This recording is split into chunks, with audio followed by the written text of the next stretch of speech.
Mike at Phase 1, and today we're going to have a look at this little beauty. This is a video I've been meaning to do for a while. This is the Equinox Fusion Orbit, and it's a little bit different. Let's have a deeper look at it. Right, got quite a lot to show you in this video because it's a little bit unusual. It's a different kind of product. It's ticking a lot of boxes that I've never seen before. It's a beam effect. We've got a beam. It's a very narrow beam angle of 4 degrees, so it's going to look great in smoke and haze. Later on in this video, we are going to show this in the lighting showroom. I'm going to put it on our DMX desk, and we're going to flick through the different features and show it on with a bit of smoke in the room. Let me tell you, that center part, not the outer ring that we keep seeing coming into shot, that is a quad colored LED. That produces the beam, and it's a 60-watt quad colored LED, which is RGBW. Round the outside of that outer ring, we've got some 50/50 SMD LEDs, which there's 12 of, and they are red, green, and blue. DMX channels. Right, we've got quite a lot going on here. We've got 2 channel, 7 channel, 16 channel, 37 channel. We've also got auto, sound active, master and slave modes. So if you don't want to stick this on a DMX desk, you can plug it in and select one of the built-in shows, which I'm going to come to next because there's some interesting things we can do with the built-in stuff. So it is a little mini moving head. The weight comes in at 2.5 kilos, and it's got IEC in and out, and it has got 3-pin XLR for the DMX, and we've got our menu to select the functions on the front there with the 4 menu buttons. It'll work sound to like I said earlier, so it'll just pick up the sound in the atmosphere, and it is fan cooled. We've got a pan of 540 degrees, and we've got a tilt of 210, and we can do variable streaming, variable strobe, and we've got 0 to 100% on dimming as well.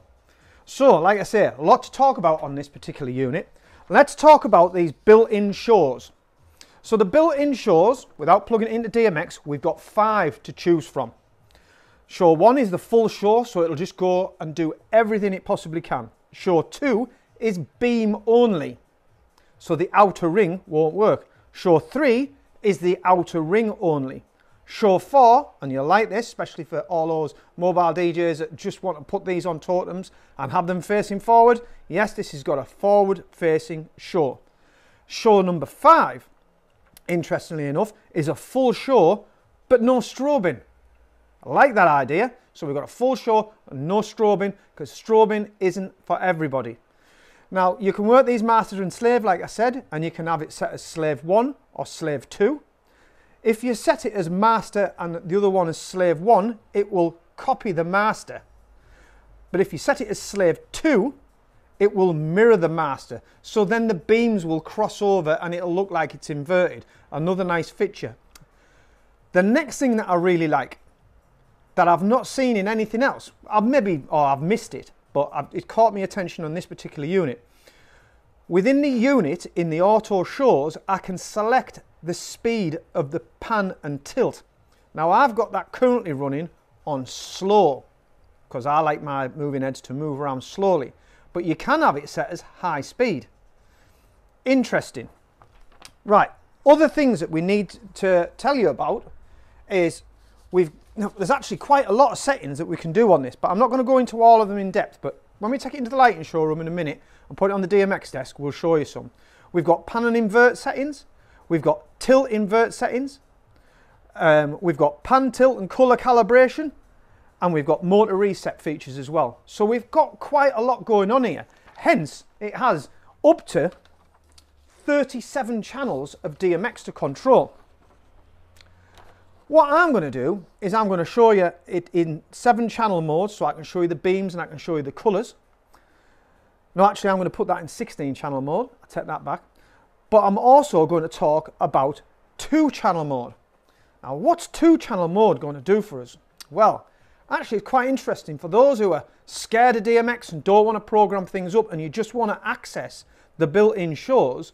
You could get a very simple DMX controller, and I'll show you one later in the video, that you wouldn't have to program, and you could access show 1, show 2, show 3, show 4, show 5, and you could access the sound sensitivity as well.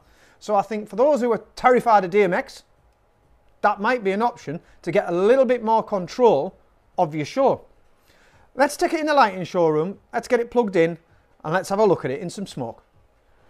Right, we put it in the lighting showroom, we put a bit of smoke on, we're going to try and film this from as many angles as we can. But first we're going to show you the beam.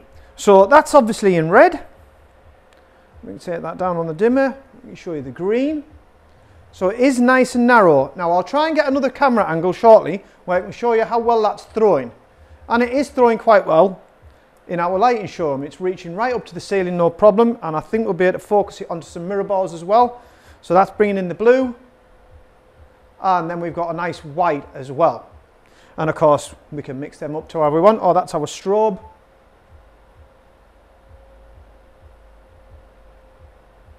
So that's just taking control of the outer ring. No, the middle beam, sorry. Again, that's mixing two colours. So we're getting like a pink.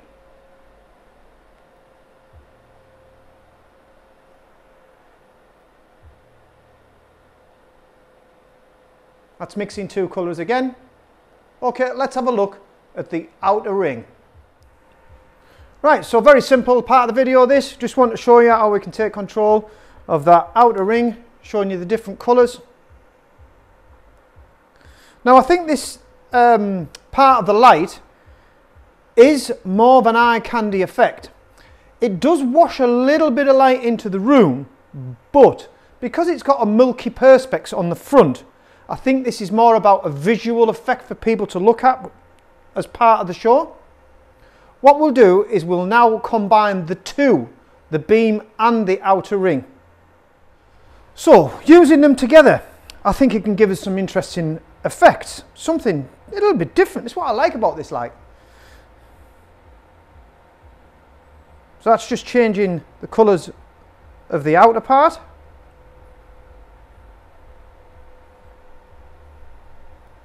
Again, doing some slow fades. Just using the sliders on my DMX, no trickery here.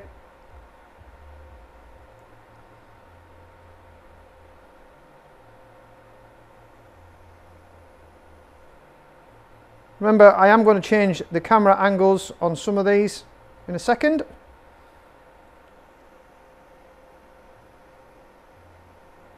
So at that, I believe I'm strobing the outer part.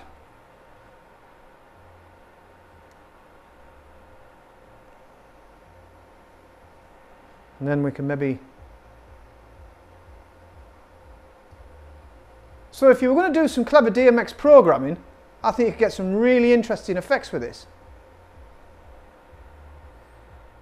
Just as another little note, what I really like, imagine if you were DMX programming, obviously you can slow the strobe on either the beam or the outer ring to give us some different effects like what we're doing now. So you can put the different lights at different strobe rates.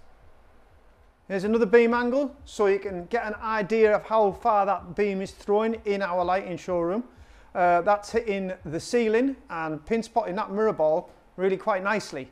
If anyone's been in our lighting showroom before, it is high. In fact, I don't like going up the ladder. In fact, I won't go up the ladder to clean that mirror ball up there. Let's have a look at it in some different colours.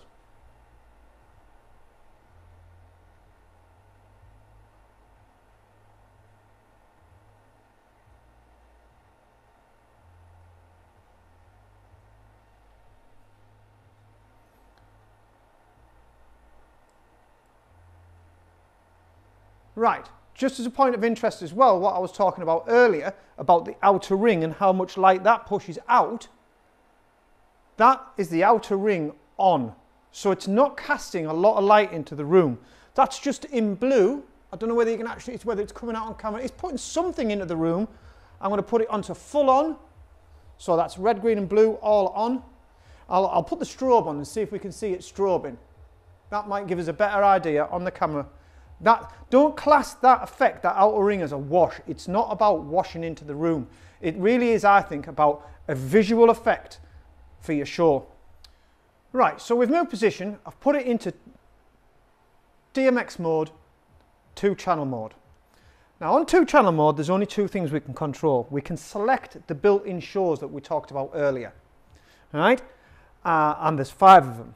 So using one fader on my DMX desk, fader number 1, I am now accessing show number 1.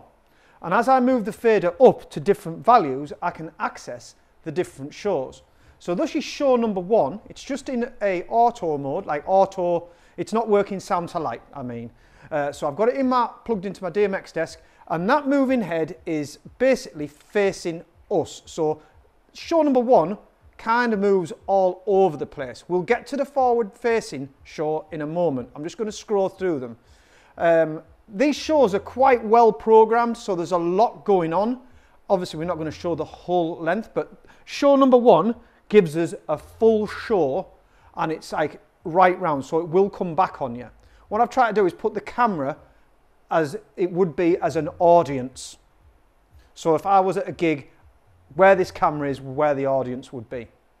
So that's show number 1, and now I should be able to just access the different shows by moving the fader on my DMX desk. So that is show number 2. Now number 2 is described as beam only show. So the outer ring is not working, it's just literally a beam only.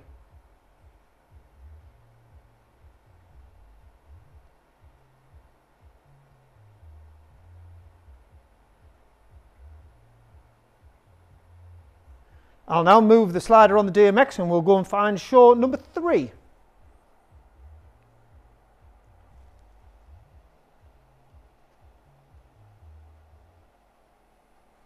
So this is show number 3, and this is the outer ring only. So this will give you a good idea of how much light that outer ring is pushing out.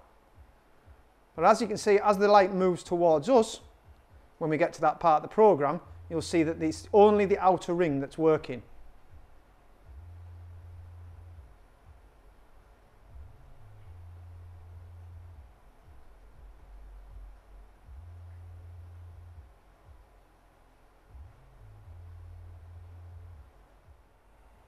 Right, the next show that we've selected is the forward facing show. So the camera might get a bit dazzled here.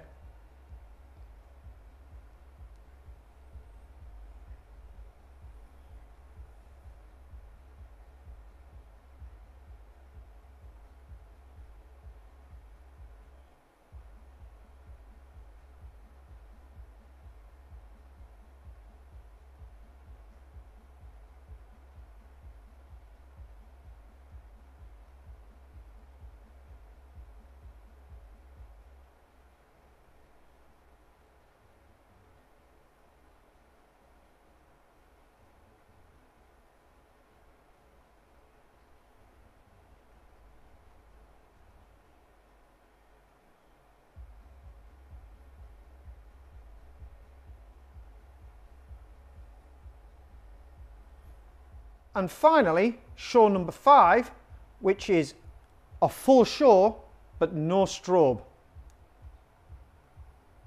Again, these shows, they are, you know, extensively programmed, so it would take a while for you to see a whole show, which we're not going to be able to do in this video. But this just gives you an idea, and the idea that you can access them different shows using simple 2-channel DMX. I haven't programmed anything on the DMX desk. This is just purely accessing the built-in programs.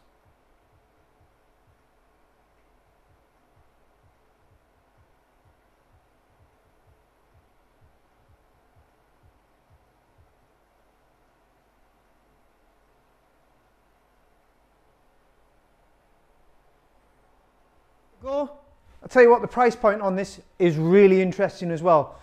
For more information on pricing and more information on features, because you know there's a lot going on there and I won't have mentioned everything, click the link in the description to this video. It'll take you through to our website where you'll find some more information. But I'll tell you what, at that price, these are a cracking little effect, and I'd love to program that up with a set of them. In fact, I think that's something we probably are going to do in the shop and put it up on the big rig. when I can get the ladder out. So that was just an insight to what you could possibly do with that light. I think it's well bright enough. I think it's priced brilliantly. I think there's lots of features in there. I like the built-in programs. I like the fact that we can have the speed of it slowed down, so the pan and the tilt can be slow or fast. I prefer slow. 2 channels of DMX, if you don't want to program DMX, but you would like to access the shows without having to press the buttons on the front. Yes, just remember, the 5 shows that are built into this, you can access this via the menu. But obviously, if you were mid-gig and you were like, actually, I want to go from show 1 to show 5, it'd be better just to have a little desk.